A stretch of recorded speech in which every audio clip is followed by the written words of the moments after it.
Comment méditer?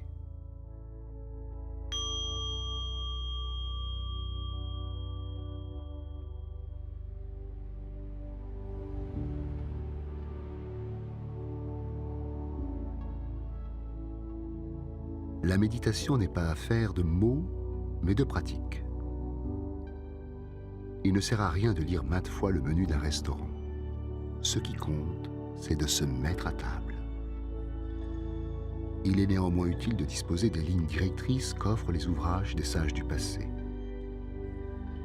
Ces derniers contiennent des mines d'instruction qui exposent clairement le but et les méthodes de chaque méditation, le meilleur moyen de progresser et les pièges qui guettent le pratiquant. Voyons maintenant quelques-unes des nombreuses méthodes de méditation. Nous commencerons par des préliminaires et des conseils généraux, puis nous envisagerons un certain nombre de méditations particulières qui constituent le fondement de la voie spirituelle. Nous le ferons de la façon la plus simple possible, afin de permettre à chacun de s'y exercer graduellement. On ne soulignera jamais assez l'importance des conseils d'un guide expérimenté. Ce texte ne vise pas à les remplacer, mais à offrir des bases provenant de sources authentiques. Nombre de ces exercices, ceux notamment qui portent sur la pleine conscience, le calme intérieur, la vision pénétrante et l'amour altruiste, sont pratiqués par toutes les écoles du bouddhisme. D'autres, ceux qui traitent par exemple de la façon de gérer les émotions, proviennent des enseignements du bouddhisme tibétain. Ce livre étant destiné à tous ceux qui désirent pratiquer la méditation sans vouloir nécessairement s'engager dans le bouddhisme, nous n'avons pas expliqué certains fondements de la pratique bouddhiste proprement dite, comme la prise du refuge, de même que certains sujets trop spécifiques. Nous aborderons les thèmes suivants. La motivation qui doit précéder et accompagner tout effort. Les conditions favorables à l'exercice de la méditation. Suivre les conseils d'un guide qualifié, les lieux propices à la méditation, une posture physique appropriée, l'enthousiasme comme moteur de la persévérance. Quelques recommandations générales. Tourner son esprit vers la méditation en contemplant la valeur de la vie humaine, la nature éphémère de toute chose, ce qu'il est judicieux d'accomplir ou d'éviter, l'insatisfaction inhérente au monde ordinaire, la méditation sur la pleine conscience, le calme intérieur, shamatha, la tension va-et-vient du souffle, la concentration sur un objet, la concentration sans objet, surmonter les obstacles, la progression du calme intérieur, la méditation sur l'amour altruiste, l'amour, la compassion, se réjouir du bonheur d'autrui, l'impartialité, comment associer ces 4 méditations, l'échange de soi contre autrui, apaiser la douleur physique et mentale, la vision pénétrante, vipassana, mieux comprendre la réalité, gérer les pensées et les émotions, à la recherche de l'écho, méditation sur la nature de l'esprit. Dédier les fruits de nos efforts. Associer la méditation à la vie de tous les jours. Pour conclure, souvenons-nous que notre esprit peut être notre meilleur ami comme notre pire ennemi. Le libérer de la confusion, de l'égocentrisme et des émotions perturbatrices est donc le meilleur service que nous puissions rendre à nous-mêmes et à autrui. La motivation. Lorsque nous nous engageons dans une méditation, comme dans toute autre activité, il est essentiel de vérifier la nature de notre motivation. En effet, c'est cette motivation, altruiste ou égoïste, vaste ou limitée, qui donnera une direction positive ou négative à nos actes et en déterminera ainsi le résultat. Nous souhaitons tous éviter la souffrance et atteindre le bonheur. Et nous avons tous le droit fondamental de réaliser cette aspiration. Pourtant, nos actes sont la plupart du temps en contradiction avec nos désirs. Nous cherchons le bonheur là où il ne se trouve pas, et nous nous précipitons vers ce qui va nous faire souffrir. La pratique bouddhiste n'exige pas de renoncer à tout ce qui est réellement bénéfique dans l'existence, mais plutôt d'abandonner les causes de la souffrance, auxquelles nous sommes pourtant attachés comme à des drogues. Cette souffrance étant due à la confusion mentale qui obscurcit notre lucidité et notre jugement, la seule façon d'y remédier est d'acquérir une vision juste de la réalité et de transformer notre esprit. Nous éliminerons ainsi ces causes premières, les poisons mentaux qui sont l'ignorance, la malveillance, l'avidité, l'arrogance et la jalousie, eux-mêmes produits par l'attachement égocentrique et fallacieux au moi. Se guérir de ces souffrances personnelles ne suffit pourtant pas. Chacun de nous ne représente qu'un seul être, alors que les autres sont en nombre infini et veulent tous, au même titre que nous, ne plus souffrir. De plus, tous les êtres sont interdépendants et nous sommes donc intimement liés aux autres. Par conséquent, le but ultime de la transformation que nous allons entreprendre par la méditation est aussi d'être capable de libérer tous les êtres de la souffrance et de contribuer à leur bien-être. Méditation.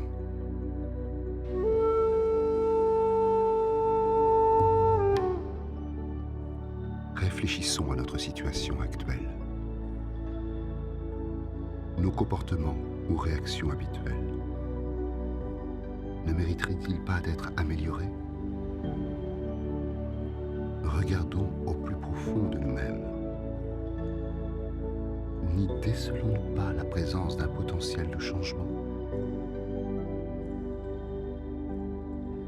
Ayons confiance dans le fait que ce changement est possible.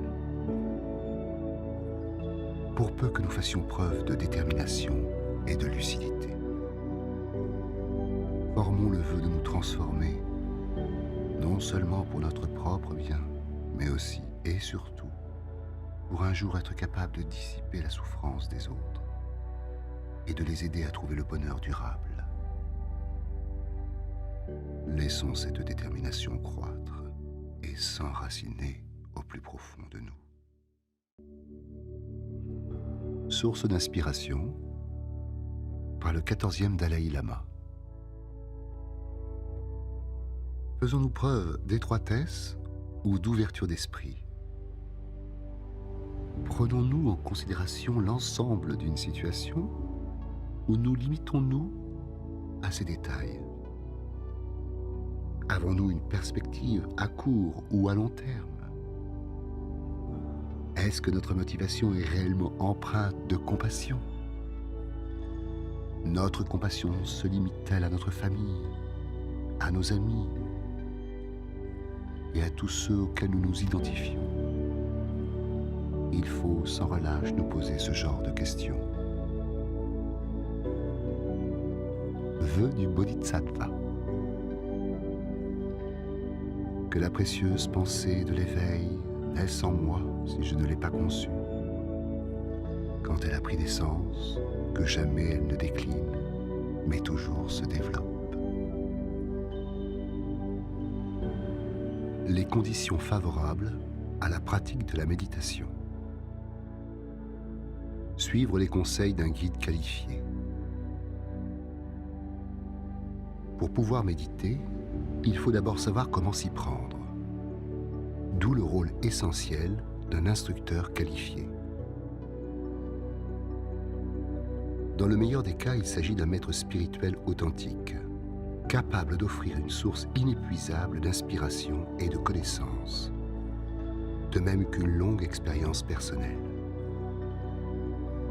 Rien ne peut remplacer en effet la force de l'exemple et la profondeur de la transmission vivante. Outre sa présence inspirante et l'enseignement qu'il dispense silencieusement par sa seule manière d'être, un tel maître veille à ce que le disciple ne s'égare pas dans des chemins de traverse. Si l'occasion de rencontrer un tel être ne nous est pas donnée, on peut aussi bénéficier des conseils de quelqu'un de sérieux qui a davantage de connaissances et d'expérience que soi, et dont les instructions s'appuient sur une tradition véritable et maintes fois éprouvée. Sinon, mieux vaut s'aider d'un texte, même très simple, comme celui-ci, pourvu qu'il repose sur des sources fiables, plutôt que de s'en remettre à un instructeur dont les enseignements ne reflètent que des fantaisies de son cru. Un lieu propice à la méditation. Les circonstances que nous offre la vie de tous les jours ne sont pas toujours favorables à la méditation. Notre temps et notre esprit sont occupés par toutes sortes d'activités et de préoccupations sans fin. C'est pourquoi il est nécessaire au début de se ménager un certain nombre de conditions favorables. Il est possible et souhaitable de maintenir les bienfaits de la méditation lorsque l'on se trouve plongé dans le flot de la vie courante, notamment en ayant recours à l'exercice de la pleine conscience. Mais initialement, il est indispensable d'entraîner son esprit dans un environnement propice. On n'apprend pas les rudiments de la navigation en pleine tempête, mais par beau temps sur une mer calme. De même, au commencement, il est préférable de méditer dans un lieu tranquille pour donner à l'esprit une chance de devenir clair et stable. Les textes bouddhistes ont souvent recours à l'image d'une lampe à huile. Si celle-ci est constamment exposée en plein vent, son éclat sera faible et elle risquera à tout moment de s'éteindre. Si en revanche on la protège du vent, sa flamme sera stable et lumineuse. Il en va de même pour notre esprit. Une posture physique appropriée. La posture physique influe sur l'état mental. Si nous adoptons une posture trop relâchée, il y a de fortes chances que notre méditation sombre dans la torpeur et la somnolence. En revanche, une posture trop rigide et tendue risque de susciter l'agitation mentale. Il faut donc adopter une posture équilibrée, ni trop tendue, ni trop relâchée. On trouve dans les textes la description de la posture en 7 points, appelée Vajrasana, posture amadantine. Premièrement, les jambes sont croisées dans la posture du Vajra, communément appelée posture du lotus, dans laquelle on commence par replier la jambe droite sur la gauche, puis la gauche sur la droite. Si celle-ci est trop difficile, on peut adopter le demi-lotus, qui consiste à ramener la jambe droite sous la cuisse gauche et la jambe gauche sous la cuisse droite, posture dite heureuse, appelée Sukhasana. Deuxièmement, les mains reposent sur le giron, dans le geste de l'équanimité, la main droite sur la main gauche, l'extrémité des pouces se touchant. Une variante consiste à poser les deux mains à plat sur les genoux, les paumes vers le bas. Troisièmement, les épaules sont légèrement relevées et penchées vers l'avant. Quatrièmement, la colonne vertébrale est bien droite, comme une pile de pièces d'or. Cinquièmement, le menton est légèrement rentré contre la gorge. Sixièmement, la pointe de la langue touche le haut du palais. Septièmement, le regard est dirigé droit devant soi ou légèrement vers le bas, dans le prolongement du nez, les yeux grands ouverts ou mi-clos. Si nous avons de la peine à rester assis les jambes croisées, nous pouvons bien sûr méditer sur une chaise ou sur un coussin surélevé. L'essentiel est de maintenir une position équilibrée, le dos droit, et d'adopter les autres points de la posture décrite ci-dessus. Les textes disent que si le corps est bien droit, les canaux d'énergie subtils restent également droits, et par voie de conséquence, l'esprit est clair. On peut toutefois modifier légèrement la posture du corps selon l'évolution de la méditation. Si l'on a tendance à sombrer dans la torpeur, voire le sommeil, on redressera le buste en adoptant une posture plus tonique et l'on portera le regard vers le haut. Si au contraire l'esprit est trop agité, on se relâchera un peu et l'on dirigera le regard vers le bas. La posture appropriée doit être maintenue le plus longtemps possible, mais si elle devient trop inconfortable, mieux vaut se détendre quelques instants plutôt que d'être constamment distrait par la douleur. On peut aussi, dans les limites de ses capacités, appréhender l'expérience de la douleur sans la rejeter ni l'amplifier et l'accueillir comme toute autre sensation, plaisante ou déplaisante, dans la pleine conscience du moment présent.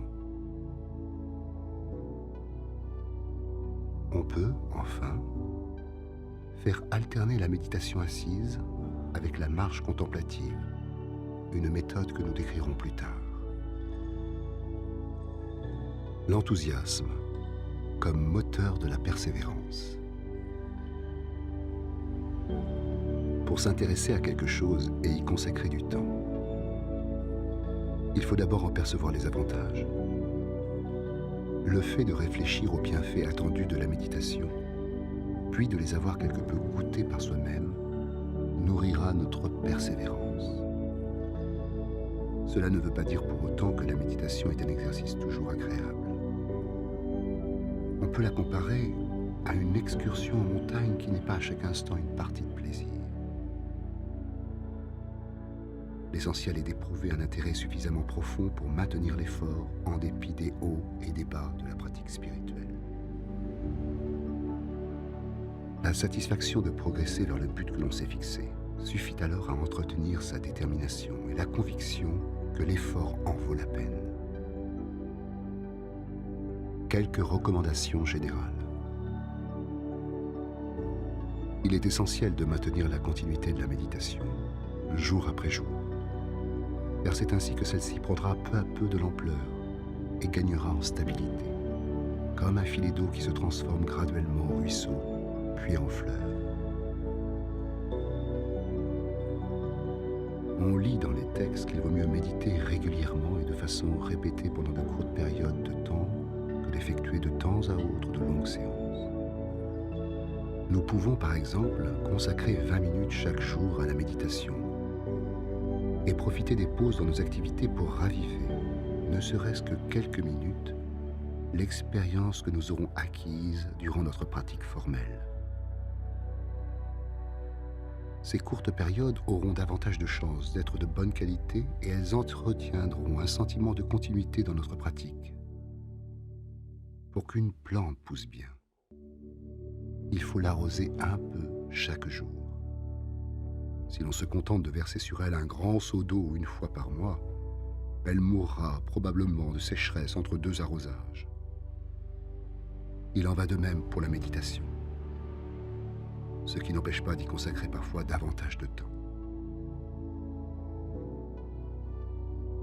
Si nous méditons de façon trop discontinue, pendant les intervalles sans méditation, nous reviendrons à nos vieilles habitudes et retomberons sous l'emprise des émotions négatives sans avoir la possibilité de recourir au soutien de la méditation. À l'inverse, si nous méditons souvent, même de façon brève, il nous sera possible de prolonger entre les séances formelles une certaine part de notre expérience méditative. On dit aussi que l'assiduité ne doit pas dépendre de l'humeur du moment. Que notre séance de méditation soit plaisante ou ennuyeuse, facile ou difficile, l'important est de persévérer. Si nous nous ennuyons, ce n'est pas à cause de la méditation, mais de notre manque d'entraînement. C'est d'ailleurs lorsqu'on ne se sent pas très enclin à méditer que la pratique est généralement la plus profitable, car elle s'attaque directement à ce qui, en nous, fait obstacle au progrès spirituel. Comme nous le verrons plus en détail, nous devons également équilibrer nos efforts, de sorte que nous ne soyons ni trop tendus, ni trop relâchés. Le Bouddha avait un disciple qui était un grand joueur de vina, un instrument à cordes proche du sitar. Ce disciple avait beaucoup de mal à méditer et en fit part au Bouddha. Parfois, je fais des efforts démesurés pour être concentré et je suis alors trop tendu. D'autres fois, j'essaie de me détendre, mais alors je me relâche trop et sombre dans la torpeur. Comment faire? En guise de réponse, le Bouddha lui posa une question. Lorsque tu accordes ton instrument, quelle tension donnes-tu à tes cordes pour qu'elles émettent le meilleur son?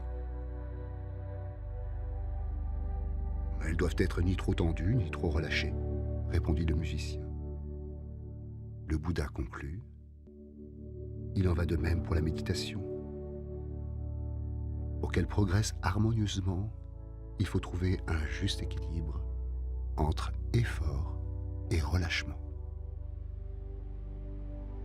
Il est également conseillé de ne pas accorder d'importance aux diverses expériences intérieures qui peuvent surgir au cours de la méditation sous la forme, par exemple, de félicité, de clarté intérieure ou d'absence de pensée. Ces expériences sont comparables aux paysages que l'on voit défiler lorsqu'on est assis dans un train. Nous n'aurions pas l'idée de descendre du train chaque fois qu'une scène nous semble intéressante, car l'important, c'est d'atteindre notre destination finale. Dans le cas de la méditation, notre but est de nous transformer nous-mêmes au fil des mois et des années. Ces progrès sont en général à peine perceptibles d'un jour à l'autre, à l'image des aiguilles d'une horloge qui semble ne pas bouger lorsqu'on les regarde fixement. Nous devons donc être diligents, mais pas impatients. La précipitation s'accorde mal avec la méditation, car toute transformation profonde exige du temps. Peu importe que le chemin soit long, il ne sert à rien de se fixer une date limite, l'essentiel étant de savoir que l'on va dans la bonne direction. En outre, le progrès spirituel n'est pas une affaire de tout ou rien.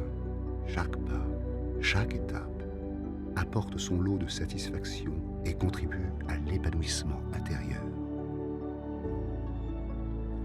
Pour résumer, ce qui compte, ce n'est pas de faire de temps à autre quelques expériences éphémères, mais de voir au bout de plusieurs mois ou de plusieurs années de pratique que l'on a changé de façon durable et profonde. Tourner son esprit vers la méditation. Afin de renforcer notre détermination à méditer, 4 sujets de réflexion doivent retenir notre attention. Premièrement, la valeur de la vie humaine. Deuxièmement, sa fragilité et la nature transitoire de toute chose. Troisièmement, la distinction entre les actes bénéfiques et les actes nuisibles. Et quatrièmement, l'insatisfaction inhérente à un grand nombre de situations de notre existence. La valeur de la vie humaine.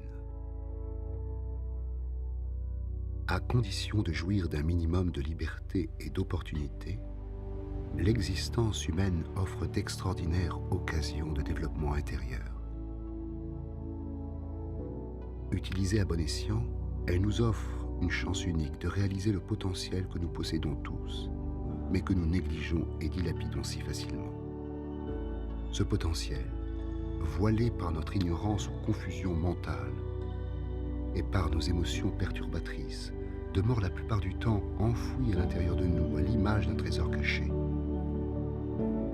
Les qualités acquises tout au long du cheminement spirituel signalent l'émergence graduelle de ce potentiel, comparable à l'éclat d'une pépite d'or qui se manifeste à mesure qu'on la nettoie. Méditation.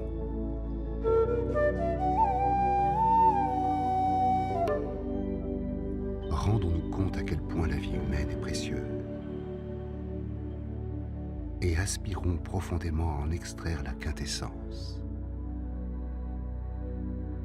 Comparée à celle des animaux, cette vie nous offre la chance extraordinaire d'accomplir une œuvre bénéfique qui dépasse les limites de notre simple personne.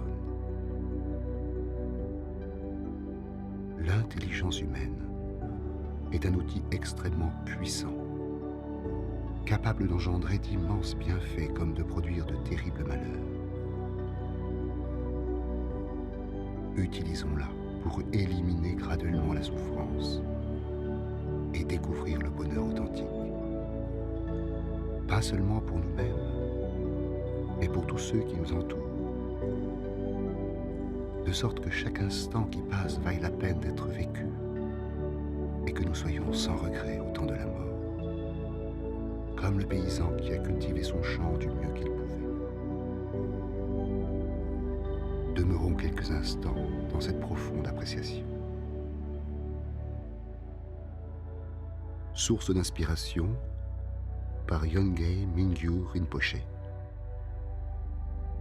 L'une des principales difficultés que l'on rencontre en essayant d'examiner son esprit est la conviction profonde et souvent inconsciente que l'on est comme on est et que l'on n'y peut rien changer.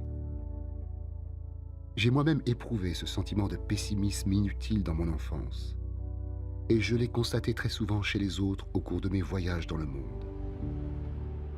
Sans même que nous en soyons conscients, voir ainsi notre esprit comme une chose rigide empêche en soi toute tentative de changement. Certains m'ont dit avoir essayé de changer au moyen de déclarations affirmatives, de prières ou de visualisations, mais ils ont souvent abandonné au bout de quelques jours ou de quelques semaines, car ils ne voyaient pas de résultat immédiat. Lorsque les méthodes restent sans effet, ils rejettent toute idée de transformer leur esprit. Néanmoins, au cours de mes conversations avec des savants de tout pays, j'ai été frappé par une chose. Presque toute la communauté scientifique s'accorde à penser que le cerveau est structuré de telle sorte qu'il est possible d'effectuer de véritables changements dans notre expérience de tous les jours. La nature éphémère de toute chose. À quoi sert exactement de réfléchir à la nature transitoire des êtres et des choses? La vie humaine, aussi brève soit-elle, a une valeur inestimable. La réflexion sur l'impermanence permet d'apprécier la valeur du temps, de se rendre compte que chaque seconde de vie est précieuse, alors que d'ordinaire nous laissons le temps s'écouler comme de l'or fin entre les doigts. Pourquoi remettons-nous sans cesse à plus tard ce que nous savons intuitivement être essentiel? Il n'est pas nécessaire non plus de trépigner d'impatience en voulant des résultats au plus vite. Il faut acquérir la détermination inébranlable de ne plus perdre le temps en distractions qui n'ont aucun sens. Ne nous laissons plus duper par l'illusion que nous avons toute la vie devant nous. Chaque instant de vie est précieux, car la mort peut survenir à tout moment. La manière dont on envisage la mort influence considérablement la qualité de la vie. Certains sont terrifiés, d'autres préfèrent ne pas y penser, d'autres encore méditent sur elle pour mieux apprécier la valeur de chaque instant et discerner ce qui vaut la peine d'être vécu. Égaux devant le caractère inévitable de la mort, les êtres diffèrent quant à la manière de s'y préparer. Le sage s'en sert comme d'un aiguillon qui avive son courage et le garde des vaines distractions. Il ne vit pas dans la hantise de la mort, mais reste conscient de la fragilité de la vie, de sorte qu'il donne toute sa valeur au temps qui lui reste. Celui qui met à profit chaque instant pour devenir un être meilleur et contribuer au bonheur des autres mourra en paix. Si nous prenions conscience de la nature fondamentalement changeante de toute chose, comment pourrions-nous croire qu'un être est foncièrement mauvais ou qu'une chose est à jamais désirable ou haïssable? Comment pourrions-nous percevoir quelque chose comme étant intrinsèquement mien? Comment pourrions-nous envisager un ego permanent au sein du flot continuellement changeant de notre conscience? Comprendre que le changement est inscrit dans la nature de tous les phénomènes du monde animé ou inanimé nous évite de nous accrocher aux choses comme si elles devaient durer éternellement. Cette dernière attitude se traduit tôt ou tard par la souffrance, puisqu'elle est en porte-à-faux avec la réalité. De plus, lorsque le changement se manifestera, nous comprendrons qu'il est dans la nature même des choses, et nous en serons moins affectés.